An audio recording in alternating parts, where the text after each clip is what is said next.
Hello everyone, today I am going to start the electrostatic. So what is electrostatic? It is a branch of electromagnetic dealing with the effect of electric charges at a rest positions. यहाँ पे हम लोग जो भी है आपका electrostatic ये क्या करता है ये आपका ब्रांच है इलेक्ट्रोमैग्नेटिक है जिसमें हम लोग डील करते हैं किसके बारे में इलेक्ट्रिक चार्ज के इफेक्ट के बारे में। और वो जो इलेक्ट्रिक चार्ज होगा वो किस पोजीशंस पे रहेंगे, रेस्ट पोजीशंस में रहेगा। So the fundamental of the electrostatic is a Coulomb's law. जो आपका फंडामेंटल ऑफ इलेक्ट्रोस्टैटिक क्या है, Coulomb's law. So what is a Coulomb's law? कोई भी दो charge first of all Coulomb's law को स्टेट करने से पहले आप ये बेसिकली होता क्या है उसके बारे में आप सुनिए। जैसे कि कोई भी दो पॉइंट चार्ज है, ये क्या है, टेस्ट चार्ज है। इसको हमने प्लेस किया है at a distance of R, मतलब दोनों के बीच का जो डिस्टेंस क्या है, आर है। और ये दोनों चार्ज क्या है, रेस्ट पोजीशंस में। तो कूलम्स लॉ के अकॉर्डिंग होता है कि if the force between the two point charges q1 and q2 is given by, मतलब कि आपका जो फोर्स है इन दोनों चार्ज के बीच में जो फोर्स लगेंगे वो क्या होगा, act along the line joining the two point charges. मतलब ये जो फोर्स लगेंगे वो किस डायरेक्शन में होंगे, lining joining the two point charges, मतलब कि जो पॉइंट चार्ज की लाइन ज्वाइन कर रहे हैं उसी डायरेक्शन में आपका फोर्स लगेगा। And directly proportional to the product of the two point charges Q1 and Q2। और वो जो फोर्स होगा वो दोनों ही पॉइंट चार्ज के डायरेक्टली प्रोपोर्शनल होगा उसके दोनों के प्रोडक्ट के, मतलब कि दोनों का प्रोडक्ट Q1 एंड Q2 जो है उसके डायरेक्टली प्रोपोर्शनल होगा और inversely proportional to the square of distance between the two point charge है। मतलब कि दोनों पॉइंट चार्ज के बीच में जो डिस्टेंस है उसका क्या होगा, inversely proportional to the square of distance. So यहाँ से आप मैथमेटिकली बोल सकते हैं कि जो फोर्स है वो directly proportional to the product of Q1 and Q2 and inversely proportional to the square of distance between them. अगर हम लोग यहाँ से प्रोपोर्शनलिटी को रिप्लेस करेंगे तो कांस्टेंट से रिप्लेस किया K Q in Q two by R square, और ये के की वैल्यू क्या आती है, 4 पाई एप्सिलॉन। यहाँ पे एप्सिलॉन क्या है आपका, permittivity of the medium in which charges are placed, मतलब जिस मीडियम में आपका चार्ज को प्लेस किया गया है उस मीडियम की क्या है, परमिटिविटी होती है। और इसकी यूनिट क्या होती है, फैराड पर मीटर।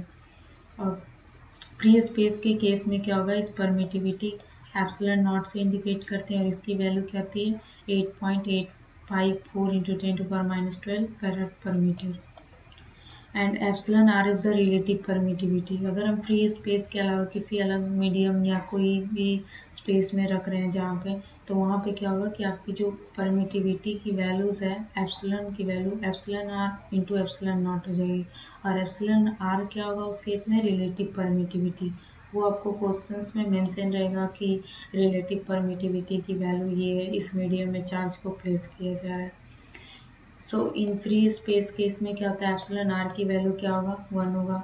तो यहाँ से हम लोग रिप्लेस करेंगे तो अगर मेरा चार्ज दो चार्ज जो है वो कहाँ पे प्लेस किए गए हैं, फ्री स्पेस के केस में, तो उस केस में जो फोर्स की वैल्यू होती है वो क्या होती है, दोनों चार्ज का product dividing by 4 pi epsilon naught into R square, जहाँ पे आर क्या है, दोनों चार्जेस के बीच का डिस्टेंस है।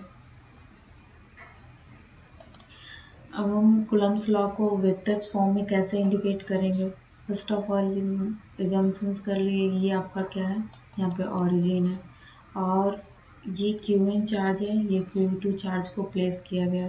ओरिजिन से Q के बीच का जो पोजीशन वेक्टर है वो R1 वेक्टर है और ओरिजिन से आपका Q2 के बीच का जो पोजीशन वेक्टर है वो क्या है, R2। और दोनों चार्ज के बीच का डिस्टेंस क्या है, Q1 एंड Q2 के बीच का जो डिस्टेंस है उसको हम लोग R1 2 वेक्टर से इंडिकेट कर रहे हैं, मतलब 1 से 2 के डायरेक्शंस में।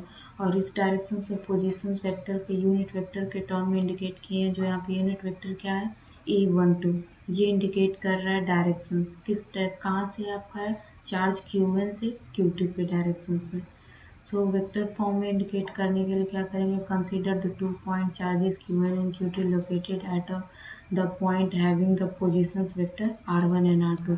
इस O के रिस्पेक्ट में दोनों का बीच का जो डिस्टेंस है वो क्या है, एक R1 है और ये O से Q2 के बीच क्या है, R2 है। इन दोनों के रिस्पेक्ट में इन दूसरे के बीच का डिस्टेंस क्या है, R12 है, जिसको हम लोग पोजीशंस वेक्टर R12 से इंडिकेट कर रहे हैं। और उसका डायरेक्शंस का आपका किस डायरेक्शन में है, Q चार्ज 1 से चार्ज 2 के डायरेक्शंस में। अब क्या करेंगे, A12 क्या है, unit vector along the directions of the R12, मतलब R12 के डायरेक्शंस में ये यूनिट वेक्टर है।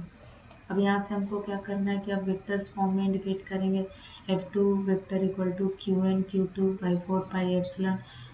ये जो R था आपका, इसको हमने क्या कर दिया, R12 का होल स्क्वायर, और ये आपका वेक्टर है। ये जो यूनिट वेक्टर है किस डायरेक्शन में है, आपका R12 के डायरेक्शन में, A12।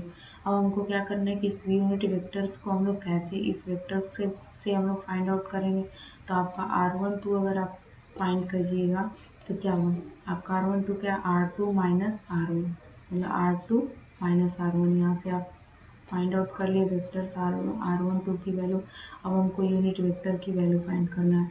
तो आपको पता है कि यूनिट वेक्टर, कोई भी वेक्टर्स का हम यूनिट वेक्टर अगर फाइंड करते हैं तो वेक्टर जो दिया हुआ है उस वेक्टर को उसके मैग्नीट्यूड से अगर हम डिवाइड कर देते हैं तो क्या होता है, एम्पलीट्यूड वेक्टर। आप यूनिट वेक्टर फाइंड आउट कर लीजिएगा। तो हम क्या करेंगे, यहाँ से हमको ये वेक्टर फाइंड हो गया R12। अब हम क्या करेंगे यहाँ से, अब मुझे यहाँ से क्या है, ये R12 की वैल्यू पता चल गई।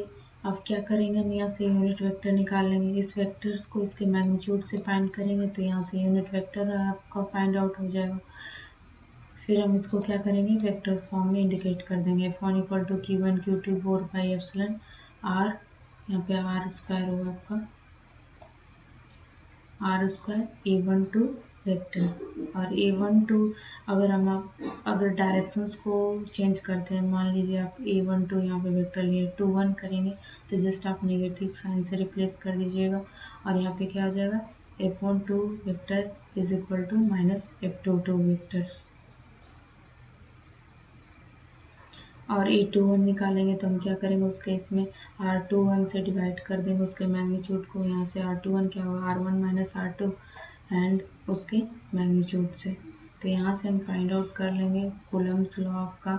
और आपका डिपेंड करेगा कि चार्ज की पोलैरिटी पे भी डिपेंड करता है कि कूलम्ब्स लॉ के अकॉर्डिंग फोर्स क्या लग रहा है।